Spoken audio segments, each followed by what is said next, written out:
ना जा जा करके अपने शरीर के अनुसार पत्थरों को ला करके उस पुल का निर्माण कर रहे थे।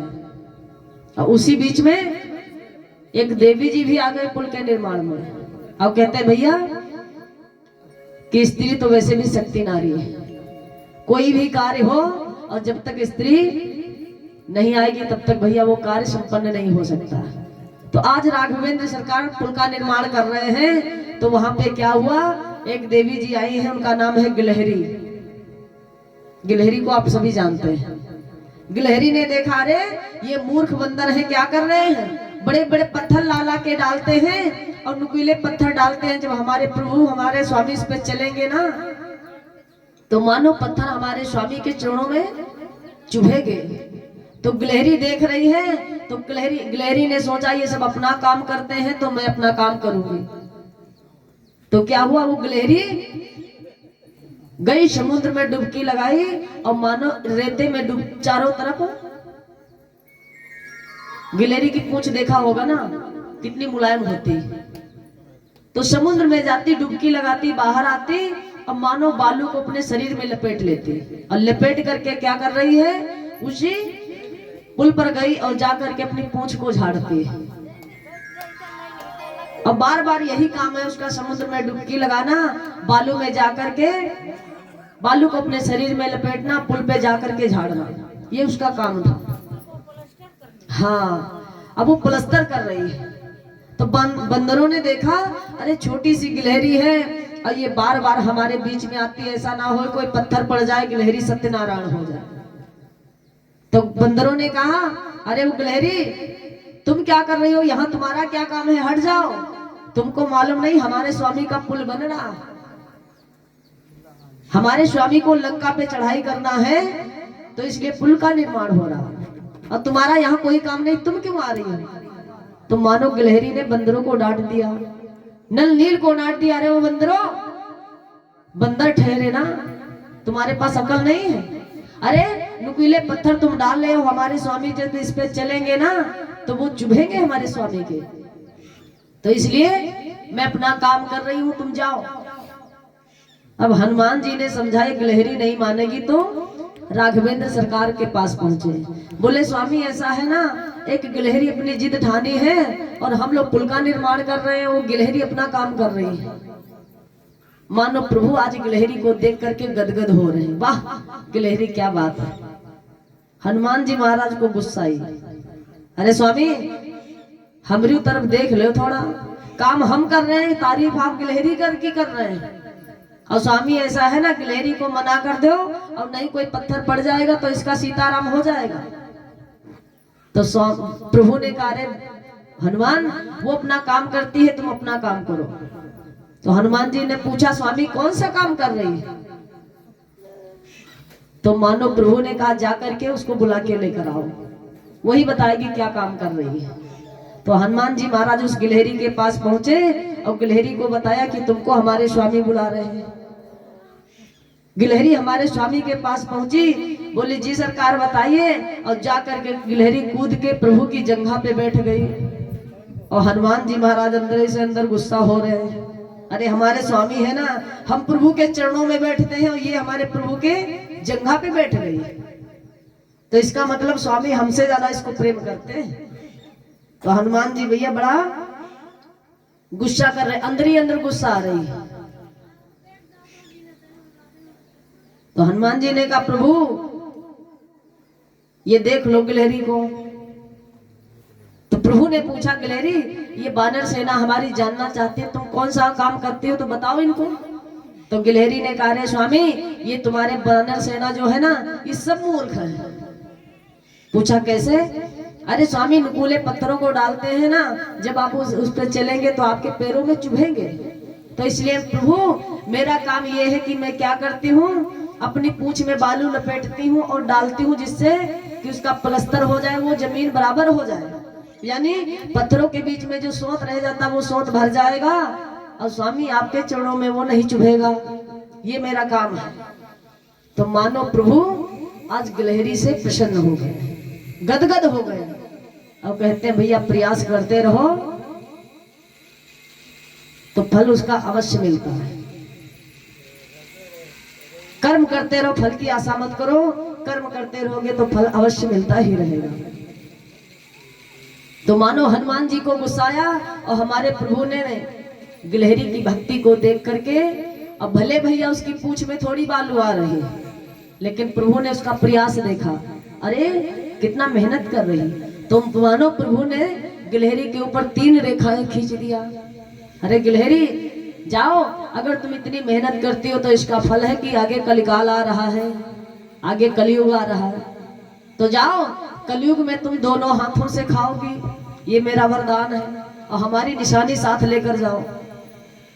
तब गिलहरी की पीठ पे देखना भैया 3 रेखाएं खींची, और ना मानो तो देख लेना आज कल कहीं, और भैया यहाँ वृक्ष बहुत है, गिलहरी अवश्य होएगी। देखना गिलहरी की पीठ पे वो रेखाएं बनी, कौन सी? हमारे राघवेंद्र सरकार ने बनाया। गिलहरी को वचन प्रभु ने मन ही मन में दे दिया, गिलहरी जाओ, तुम्हारा ये कार्य देख करके मैं प्रसन्न हो गया हूँ, और जब कलयुग में तुम्हारा जन्म होगा तो तुम दोनों हाथों से खाओगी। अब भैया हनुमान जी महाराज देख रहे हैं प्रभु गिलहरी को बड़ा प्यार कर रहे हैं, हाथ फहरा रहे हैं। तो हनुमान जी को अंदर अंदर गुस्सा रहे, स्वामी हमारे हैं ना, अरे प्रभु के चरणों में हमारा ध्यान रहता, प्रभु के जंघा पे बैठी गिलहरी। तो मारे गुस्सा हनुमान जी चले और जा करके एक बड़े से पहाड़ को उठा लिया कि अरे गिलहरी कहती हम पूंछ में बालू लाते हैं डालेंगे, क्योंकि प्रभु के पैरों में चुभेगा। तो ऐसा करके हम इतना बड़ा पत्थर लाए कि उसमें कोई स्वाद ही ना रह जाए, कि मानो आधे पुल को छाप ले। तो हनुमान जी ने बहुत बड़े पत्थर को वो उठाया, और प्रभु ने देख लिया, अरे हनुमान जी तुमको थोड़ा सी गुस्सा आ गई, थोड़ा सा अभिमान आ गया, अरे तुम पत्थर को उठा के लाने जा रहे हो। तो मानो प्रभु ने आदेश करवा दिया कि कह दो पुल का निर्माण हो चुका है, पुल का निर्माण हो चुका है, और जो बानर सेना जहां पे है अपना कार्य वहीं पे विराम कर दे। तो सब बानर सेना ने अपना अपना कार्य वहीं पे छोड़ दिया, और हनुमान जी मारे क्रोध के मारे वो पत्थर को ताने हुए, और जैसे प्रभु ने कहा उसको डाल दो, तो हनुमान जी उस पत्थर को डाल के चलने लगे। तो वो पर्वत रोने लगा, वो पत्थर रोने लगा, अरे महाराज हमारा क्या कसूर है, अरे छोटे छोटे पत्थर लगाए गए हैं ना, और जरा हमको भी लगा देते तो स्वामी हमारे ऊपर निकल जाते तो हमारा उद्धार हो जाता। तो हनुमान जी ने कहा देखो भैया ऐसा है ना, हमारा कोई कसूर नहीं, हमारे स्वामी का आदेश हो गया कि जो जहां पे है वहां पे कार्य छोड़ दे। तो उस पर्वत ने, उस पत्थर ने कहा अरे जा करके स्वामी से पूछ के आओ हमारा क्या कसूर है, हमको क्यों नहीं लगाया गया। तो हनुमान जी महाराज राघवेंद्र सरकार के पास पहुंचे, बोले सरकार एक पत्थर रो रहा है, हमने उस पत्थर को उठाया, मानो पुल में लगाना चाहा, महाराज आपने आदेश दे दिया कि पुल का निर्माण हो चुका, तो हमने उस पत्थर को डाला, तो पत्थर महाराज रो रहा है, पूछ रहा है कि हमारा क्या कसूर है कि हमको क्यों नहीं लगाया गया। तो मानो प्रभु ने हनुमान जी से कहा अरे हनुमान जाकर के उस पर्वत से, उस पत्थर से जाकर के बता दो कि आगे अभी तो त्रेता युग है, जब हमारा कृष्ण अवतार होगा द्वापर में, तो हम उसी पत्थर को अपने पैरों के तले नहीं सर के ऊपर उठाएंगे। जाकर के उस पर्वत से कह दो कि जब मेरा कृष्ण अवतार होगा तब मैं उनको अपने सिर के ऊपर उठाऊंगा, तब तक वो मेरी प्रतीक्षा करे। तो हनुमान जी ने जाकर के उस पर्वत से बताया अरे महाराज हमारे स्वामी ने बताया है कि आगे जब उनका यदुवंश में कृष्ण का अवतार होगा तब आपको अपने शीश के ऊपर उठाएंगे, तब तक आप वर्षा धूप शरद इत्यादि को सहते रहे और प्रभु की तपस्या करते रहे, प्रभु को पाना है। तो आज वो गिरिराज जी महाराज मानो तपस्या कर रहा था, और त्रेता युग गया, द्वापर आया, जब प्रभु का कृष्ण अवतार हुआ तो मानो प्रभु ने ब्रजवासियों को बहका दिया इंद्र की पूजा मत करो, अरे पूजा करनी है ना तो गिरिराज जी महाराज की करो, हमारी गौएं उस पर विचरण करती हैं, वहां की घास चरती हैं तो बड़ा उपकार है, और वहां की जब घास खाती है तब जाकर के हमको दूध देती है। तो सारे ब्रजवासी मिलकर के क्या गिरिराज जी महाराज का पूजन किया। और जब गिरिराज जी महाराज का पूजन करवा दिया कन्हैया ने, तो इंद्र देवता कुपित हो गए। इंद्र देवता कुपित होकर के क्या हुआ, अब भैया कहते हैं नारद बाबा का प्रयोजन यही है, लड़ाई लगाना। नारद बाबा ने देखा रे बड़ा धूमधाम मच रही ब्रज में, गोकुल में आनंद मनाया जा रहा, इंद्र का पूजन समाप्त हो गया। बाबा नारद पहुंच रहे, जय जय नारायण नारायण हरि हरि, जय जय नारायण नारायण हरि हरि, जय नारायण नारायण हरि हरि, नारायण नारायण हरि हरि, जय जय नारायण नारायण हरि हरि, जय नारायण नारायण हरि हरि, तेरी लीला है सबसे न्यारी न्यारी, हरि हरि, जय जय नारायण नारायण हरि हरि, जय जय नारायण नारायण हरि हरि।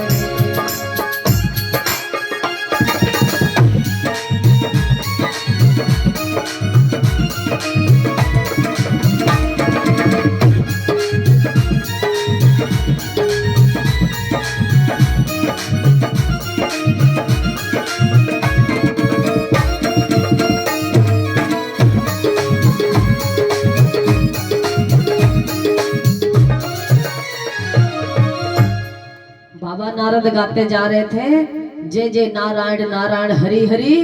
अब कहाँ पहुंच गए भैया, इंद्र देवता के पास पहुंच गए। नारायण नारायण नारायण। इंद्र देवता ने देखा, अरे बाबा नारद आओ आओ, कहां से आ रहे हो, कहां से आपका आगमन हो रहा। तो नारद बाबा ने कहा, क्या बताएं महाराज, हमने सुना है कि आपका पूजन समाप्त हो गया। अरे हम तो कहां से आ रहे हैं, गोकुल से आ रहे हैं, ब्रज में बड़ा धूमधाम मचाई जा रही है। और महाराज हमको ऐसा लग रहा कि आपका जो पूजा पाठ होता था ना, वो समाप्त हो गया। क्यों? अरे नंद का छोरा है ना कन्हैया, उसने ब्रजवासियों को बहका दिया है और ब्रजवासियों से कह करके आपका पूजन समाप्त करवा दिया, और एक पर्वत है ना गिरिराज, उसका पूजन करवा दिया। तो महाराज आपकी मर्यादा खत्म। और जैसे इंद्र ने समझा हमारा पूजन खत्म हो गया, तो मानो इंद्र देवता कुपित हो गए। कहा, नारद बाबा तुम सच ही बोल रहे हो, अरे जाओ, अगर कन्हैया ने हमारा पूजन समाप्त करवा दिया है तो क्या। मानो इंद्र देवता ने मेघों को आदेश दे दिया, अरे मेघ जा करके ब्रज में इतना भयंकर बारिश कर दो कि वो सारा ब्रज बह जाए। बादल गड़गड़ाने लगे, बिजली चमकने लगी, बहुत तेजी से धमाका हुआ। बादल गड़गड़ा रहे, मेघ गड़गड़ा रहे, बिजली चमक रही है, बारिश होने लगी।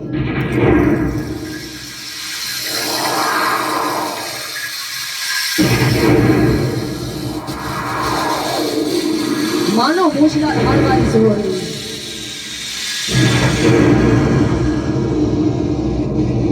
ऐरावत हाथी को आदेश दे दिया कि सूंड में भर भर के जल ब्रज को बहा दो।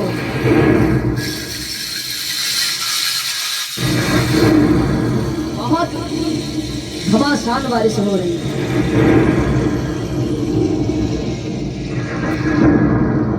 बहुत तेज तूफान आया, आंधी आई।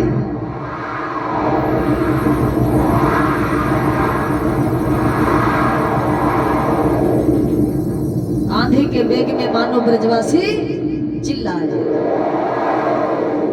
बचा लो नंद बाबा। अरे ये क्या हो गया, हमने कहा था ना कि पूजन करना है इंद्र देवता का करो, और तुम नहीं माने। हमको लग रहा है इंद्र देवता कुपित हो गए। तो सारे ब्रजवासी नंद भवन में पहुंचे, तो नंद बाबा ने कहा, चिंता मत करो, मानो एक भूकंप आ गया है। बहुत तेजी से आंधी का वेग आया।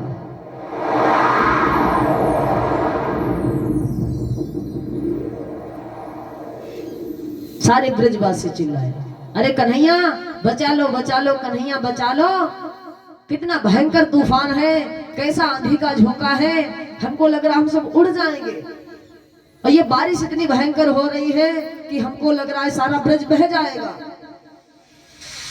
हमने कहा था ना कि इंद्र का पूजन कर दो, तुमने नहीं माना, अरे उस पर्वत का पूजन करवा दिया। तो मानो आज इंद्र देवता कुपित होकर के मूसलाधार बारिश करवा दिया। अब भैया मानो कन्हैया ने कहा चिंता मत करो, अरे सब लोगों ने मिलकर के गिरिराज जी महाराज का पूजन किया था ना, तो चलो उसी गिरिराज जी महाराज के पास चलते हैं, उन्हीं से कुछ सहायता मांगते हैं, गिरिराज जी महाराज अवश्य हमारी सहायता करेंगे। तो कन्हैया आज ब्रजवासियों को लेकर के उस गिरिराज जी महाराज के पास पहुंचे और भगवान श्याम सुंदर मुरली मनोहर ने गिरिराज जी से कहा तुम्हारा समय आ गया है। कौन? हमने तुमसे कहा था जब मेरा कृष्ण अवतार होगा तब मैं तुमको इस छोटी सी अंगुली पे उठाऊंगा। तो मानो आज प्रभु श्याम सुंदर मुरली मनोहर ने गिरिराज जी महाराज को इसीलिए एक छोटी सी अंगुली पे उठा लिए। यानी त्रेता में कहा था कि मैं जब मेरा द्वापर का अवतार होगा तब मैं तुमको सर के ऊपर उठाऊंगा, पैरों के नीचे नहीं। तो इसलिए कन्हैया ने गिरिराज जी महाराज को एक छोटी सी अंगुली पे उठाया। तो श्री सुखदेव जी महाराज राजा परीक्षित से प्रश्न करते हैं, गुरुवर जब कन्हैया ने गिरिराज जी महाराज का पूजन करवाया था तो जो 56 प्रकार का भोग लगाया था तो महाराज इतना भोजन कौन खा गया, वो कहां चला गया, वो भोजन कहां चला गया? तो श्री सुखदेव जी महाराज राजा परीक्षित को कथा श्रवण पान करा रहे हैं। राजन, एक महात्मा जी हैं जिनका नाम है अगस्त मुनि। अगस्त मुनि बहुत बड़े संत हैं और बड़े तपस्वी हैं। तो क्या हुआ, जब हमारे प्रभु राघवेंद्र सरकार ने लंका पे चढ़ाई किया, रावण का वध किया, तो उन्होंने मैया सीता को लेकर के पुनः अयोध्या में आगमन हुआ और राज करने लगे, राजा राम बन गए। बोलिए राजा रामचंद्र भगवान की जय हो। सारी वानर सेना के साथ प्रभु आज अयोध्या में पुनः आगमन किए और आकर के राज करने लगे। तो मैया सीता ने कहा स्वामी आपने लंकापति रावण का वध किया है ना, तो वो रावण था ब्राह्मण, ब्राह्मण को आपने मार दिया तो आपको ब्रह्म हत्या का पाप लग गया।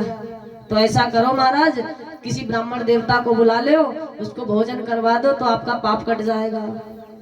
हालांकि हमारे स्वामी ने बहुत तीर्थ किए हैं, रावण को मारने के बाद बड़ा दान अनुष्ठान इत्यादि करवाया है, लेकिन फिर भी मैया सीता को संतुष्टि नहीं हुई। तो बोली स्वामी ऐसा करो ना, किसी महात्मा को बुलवा दो और हमारी इच्छा है कि हम भी किसी संत की सेवा कर लें। तो प्रभु ने सोचा कि देवी की इच्छा है ना तो हम जरूर बुलाएंगे। तो मानो हमारे राघवेंद्र सरकार ने किसको बुलवाया था? अगस्त मुनि को। अगस्त मुनि जी बुलाए गए और अगस्त मुनि आए तो भैया क्या हुआ, मैया सीता रसोई बनाने लगी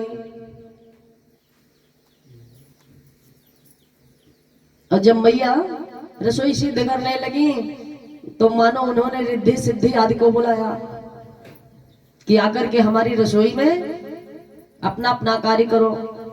अब भैया कोई भंडारा होता है ना तो एक स्त्री तो काम नहीं कर सकती, तो मानो सारी देवियां मिलकर के ही भंडारा सिद्ध करती है।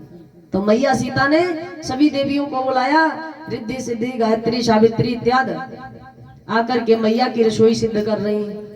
अब मैया अगस्त मुनि को भोजन जिवा रही है। अगस्त मुनि जैसे ही बैठे हैं भोजन पाने के लिए तो मैया भोजन परोस रही हैं, अगस्त मुनि चंड नारायण करते जा रहे हैं। अब मैया एक तरफ भोजन परोस रही है, अगस्त मुनि खाते चले जा रहे हैं, खाते चले जा रहे हैं, खाते चले जा रहे हैं, खाते चले जा रहे हैं।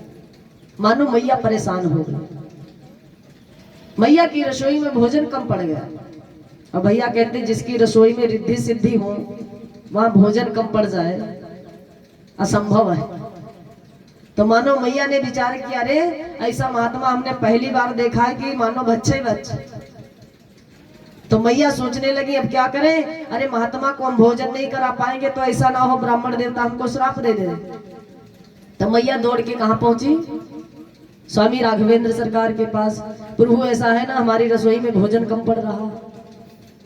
तो प्रभु ने कहा था ना कि संतों की सेवा करेंगे।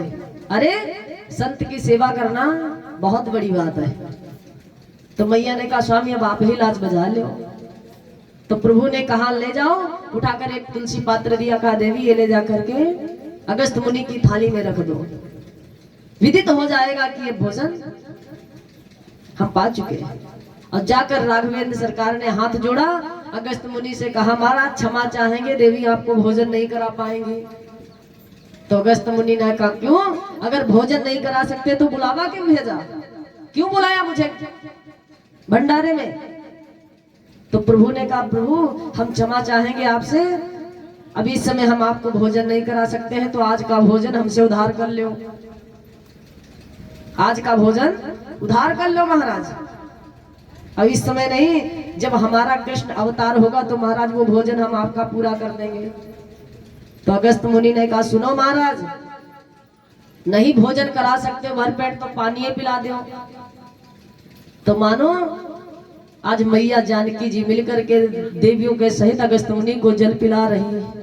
और भैया अगस्त मुनि एक बार पूरा समुद्र पी गए थे, तो लोटा दो लोटा गिलास की क्या बात है, जो पूरा समुद्र पी जाए उसके बाद लोटा दो लोटा गिलास में क्या जाता है।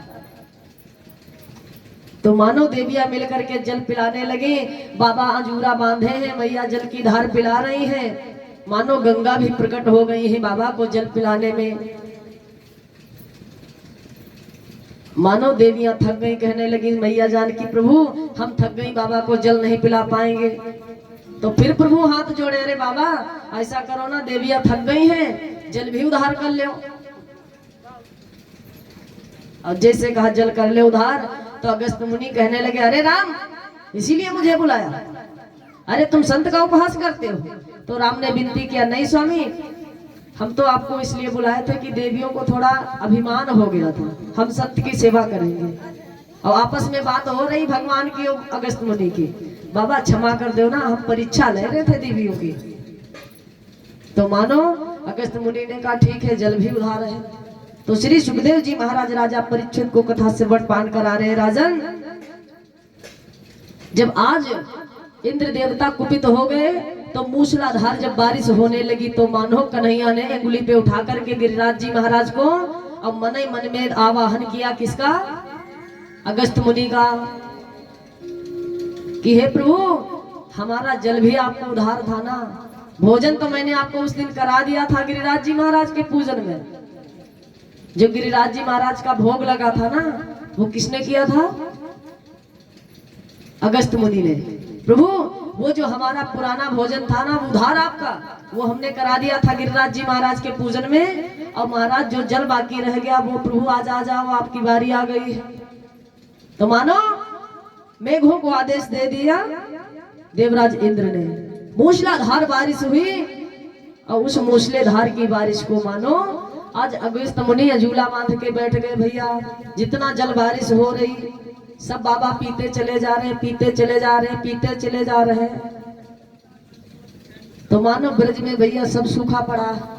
अब इंद्र समझ रहे हैं ब्रज बह गया होगा। और जो ऊपर गिरिराज के ऊपर जल बरस रहा था, उस पे भगवान विष्णु का सुदर्शन चक्र पहरा लगा रहा है, वो जल सोखता जा रहा है। बोलिए गिरिराज जी महाराज की जय हो, बोलिए कृष्ण कन्हैया लाल की जय हो।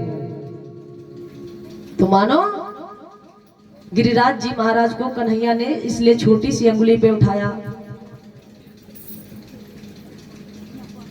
अब जब कन्हैया ने गिरिराज जी महाराज को उठाया तो ब्रज के जो वासी है ना, ग्वाल बाल, प्रभु की मंडली का नाम है चोर मंडली, ग्वाल बाल चोर मंडली। मैंने कल सुनाया था ना, कथा पे ध्यान दीजिए, हमारी तरफ देखिए। अगर हमारी तरफ नहीं देखोगे तो मन इधर उधर जाएगा। तो भक्तों से निवेदन है हमारी तरफ देखें, हमको देखोगे तो क्या हुआ। एक बार सभी प्रभु का नाम लेंगे हाथ को उठा के। बोली भक्त और भगवान की जय हो। जय जय श्री राधे। बस इतना तेज जय जय श्री राधे बोलो कि गांव में आवाज गूंज जाए कि यहाँ पे भगवत की चर्चा गाई जा रही है। जय जय श्री राधे। क्या बात है। बोली गिरिवरधारी कृष्ण कन्हैया लाल की जय हो। तो मानो जय हो। तो मानो आज प्रभु ने जब छोटी सी अंगुली पे उठाया तो चोर मंडली कहने लगी कन्हैया तुम अंगुली लगाए हो ना, तुम्हारी अंगुली टूट जाएगी, लाओ हम भी अपना बल लगा ले।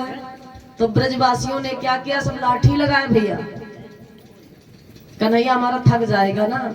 और राधा रानी बड़ी मोटी लकड़ी पकड़े हैं, लगाए हैं, हमारे कन्हैया के ऊपर भार ना आए। और सारे ब्रजवासी अपनी अपनी ताकत लगा रहे हैं। अब कन्हैया से देखने लगे भैया मानो 7 दिन तक 24 घंटा गिरिराज जी महाराज में ब्रजवासियों ने लाठी लगाया। अब धीरे धीरे निद्रा देवी ने सताना प्रारंभ कर दिया। अब भैया डर भी लग रहा, अगर लाठी हटाए लेंगे तो गिरिराज जी महाराज नीचे आ जाएंगे। तो ब्रजवासियों ने कहा देख लाला ऐसो है ना, अब मोय तो नींद लागे है। तो कन्हैया ने कहा भैया तो नींद लागे तो तू सो जा, मैं तो ना सोऊं, अब मैं सो जाऊंगा तो तुम सब सो जाओगे।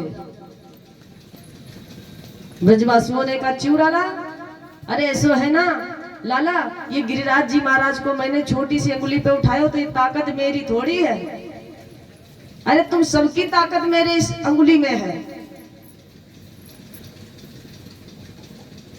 तो ब्रजवासियों ने कहा कन्हैया क्या बता, तू गिरिराज जी महाराज को छोटी सी अंगुली पे उठायो, कैसे उठायो? कन्हैया ने कहा देखो कैसे उठा रहा हूं। ब्रजवासियों ने कहा अरे कन्हैया तुम्हारी छोटी सी अंगुली है, हमारे पास मोटी मोटी लाठियां लगी, तो तुम्हारी अंगुली थोड़ी लगी, हमारी सबकी लगी। तो कन्हैया ने कहा अच्छा तो ऐसो है ना, भगवान समझ गए कि ग्वालो मंडली के अंदर अभिमान है कि हम भी पहाड़ को रोके। तो कन्हैया ने कहा अरे ग्वालो, अरे सखा ऐसा करो ना, थोड़ा सा पहाड़ को रोक लो तो थोड़ा हम अंगुली चेंज कर ले। तो मानो प्रभु आज गिरिराज जी महाराज को उठाए, थोड़ा सा अंगुली को हिलाया, मानो गिरिराज जी महाराज नीचे आने लगे। अब गिरिराज जी महाराज जैसे नीचे आने लगे सब चिल्लाने लगे अरे कन्हैया बचाओ बचाओ बचाओ, गिरिराज जी नीचे आ रहे हैं, अरे गिर जाएंगे ना, हम सब मर जाएंगे। कन्हैया ने फिर उठा लिया। तो ब्रजवासियों ने कन्हैया की अंगुली की तरफ देखा, चूरे लाला जा बता तेरी अंगुली में ताकत कैसे आयो? हम सबने अपनी मोटी मोटी लाठियां लगा रखी और तेने जरा सी अंगुली ढीली करी तो गिरिराज जी में नीचे आवे।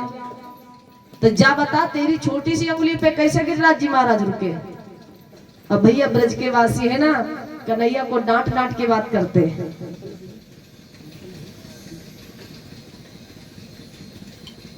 डांट की बात करते हैं प्रभु से। और प्रभु चोर मंडली में बड़ा प्रसन्न रहते हैं। प्रभु ने कहा अरे कछु माखन को बलवाड़ हो। कन्हैया ने कहा कछु माखन को बलवाड़ हो, कछु तेरो बलवाड़ हो, सोई मैंने गिरवर लियो उठाए। अरे ग्वाल वालों ये मेरे ही बल थोड़ी है, तुम सबको बल है, राधा जी को बल है। और राधा श्री कन्हैया जी की क्या है भैया? प्रेयसी, अंतरात्मा है राधा जी। तो कन्हैया ने कहा लाला ऐसा है ना, जा बल में तुम सबको बल है। तो ब्रजवासी बोले अरे लाला मैं अब समझू हूं कि मैं कमजोर काहे पड़ गयो। अरे 7 दिन में तेने पर्वत उठायो ना, तो मेरो बल लगाए रखो, जाई के कारण मैं दुबलो हो गयो, तभी मैं कमजोर हो गयो। तो कन्हैया आज गदगद हो रहे, अरे हमारे ब्रजवासी है ना बड़े सरल है, कैसी इनकी भक्ति है। तो मानो प्रभु गिरिराज जी महाराज को उठाया, ब्रजवासी बड़े आनंदित है। अब कन्हैया से नाना प्रकार के सवाल पूछते हैं। अब प्रभु भक्तों को अपने रिझाते हैं। अब कहने का भाव भैया भाई को भाई